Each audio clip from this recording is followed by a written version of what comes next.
Hey guys and gals, so who is this? This is Goliath, my first false chameleon, and probably my most well-known false chameleon. Now this Mr. Fatty proceeded to break a stick that was screwed into the wall, so now we have to fix the enclosure. Let's roll that intro.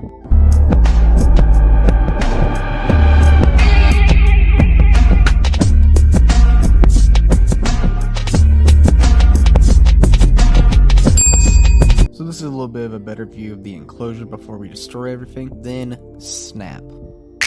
Now what you're looking at is actually the main stick that, well, he broke, the entire reason. This stick has kind of a story behind it. You see, when I first got my first pair of false chameleons, this stick stuck out right inside of the cage, and it was always something that caught my attention. And I've always tried to make it some way a part of the enclosures when I do something for the false chameleons. Alright, but we've removed just about everything but, the plant. But as you see, we found a goodie. Now the goodie is a Cuban false chameleon Anoles barbatus egg. That one looks pretty good, and then we're going to look at this, another egg we found, but it's not as good looking. My guess is it's a little old and got the chance to dry out a bit. But I've hatched much worse looking eggs, so we're going to deal with that in a little bit. So I took out that plant, and then moved it very slightly, almost indistinguishable. And then right here, boom, we added another plant, and some more sticks. And then we're going to look again, and as you see, there's even more sticks, and even some more sticks in different locations now. And, why not have even more sticks? Honestly, a done enclosure. Oh wait, 1 minute. Now I got to put in the bowls for feeding and watering. Occasionally like to use them. Then here's a Goliath. The whole reason this video is even being filmed. He's pretty cool. He's actually my first false chameleons. Let's let him jump in. Then we have one of my other oldest false chameleons, Patty. Patty's pretty cool, pretty interesting animal. I like her a good bit. She's gonna just carefully walk on her stick. Then we have No Name. She had a name, I forgot it, but I thought I was recording when she jumped in, and she didn't. So now she's just in the cage. Guys, gals, and whoever is watching, do y'all remember the eggs I pulled from earlier? Well, not even like crazy earlier, just probably less than it, because this whole part's being edited pretty boom, boom, boom, boom, boom. Anyways, got the eggs, cool beans and all that. Let's go show how does Cameron, the Royal Anoles guy, proceed to incubate these eggs a bit. So, yeah, that's some wet incubation formula to be exact. Hatch right. Those are some eggs. Notice how one looks a little different than the ones we found earlier. Then we put them in there, try to aim near in the middle. You push them in a bit, maybe build up on the sides, and then we skip to this. And as you see, these are two other eggs. One is one of the original eggs, and another is another new egg. Now, as you may have guessed, I found two more eggs. One that is good looking and another that is kind of looking, so I incubated them like that. But hey, as you know, the enclosure's done, the eggs been thrown into the incubator. The animals, as you see, are chilling in their lovely abode. Besides that cup right there, they pulled it out and knocked it into the floor.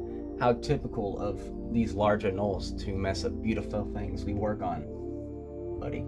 But, I want to talk about a couple other things related to the false chameleon, just little factual things, little things about how to set up the enclosure. Now, as you notice, the false chameleons have a lot of actually thinner branches and only a couple more larger sticks like this one we put in. That's because a false chameleon is actually more typical to lay on a stick that is the same size as them, versus this is the false chameleon and this is the stick they're on, where this is the false chameleon and this is the stick they're on. Because in the wild, how they like to do is they like to pretend to be a stick. And obviously in nature, it's very odd for a stick to have a significantly weird thing hanging on it that is not as big.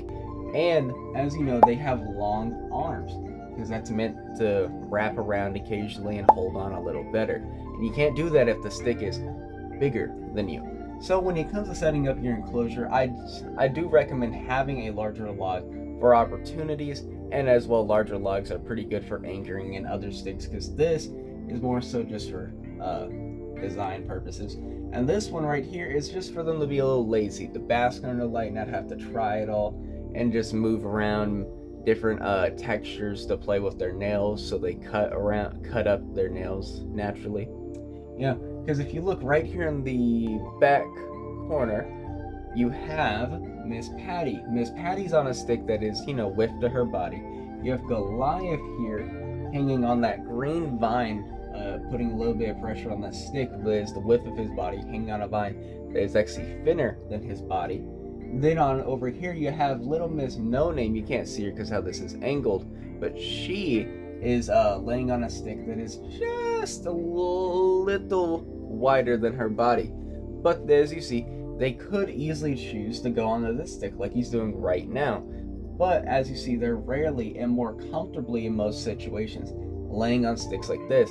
So when it comes to setting up your enclosure, that's what I do recommend, because a lot of people, they'll throw in the largest sticks they can find or buy, and it works, but the animal will have negative issues from that. One of the biggest issues is actually stress, because when the animals are on an environment that is not suitable for them, that's going to stress them out. Let's say you, my friend, are like very suited to running 20 miles a day, yeah?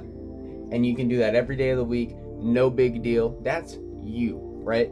But let's say, one day you have to start running 5 miles a day. You're gonna be a little annoyed by it. You're not gonna be you're gonna have to run 40 miles a day. That's different. It's not what you're used to. So you're gonna be a little more antsy. The brain's gonna be like, boy, what? You know what I mean? Since we got to go over a bit of enclosure magic with this animal, I do want to go over another very misconstrued topic related to our false chameleons. This doesn't just include to Anoles barbatus. This can fall under Anoles porcus and Anoles porcus red fruits, gramui, English, other things, right? The thing going on here is that these animals are not crested geckos. I know, we've all seen the videos, so they're like, oh, they're like crested geckos, they're super calm, best anole ever. They are the best anole ever, but they're not crested gecko calm. As you see, if I wanted to, I can go in here and grab Goliath, right? Come here, buddy. And honestly, it's not the biggest deal in the world. But, to another anole, like let's say these twig anoles, that's a little more stressful to them because they're not more as used to this. But the species is extremely calm for most anoles.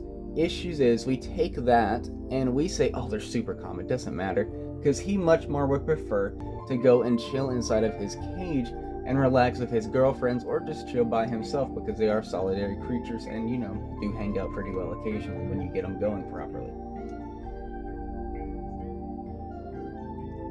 So with that information, I just want to put that out there because that's a lot of things I see misconstrued about this lovely species.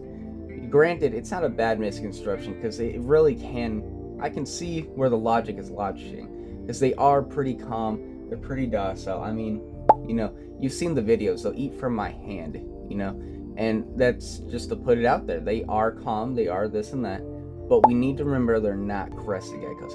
And our time with them is just as important as their alone time with themselves.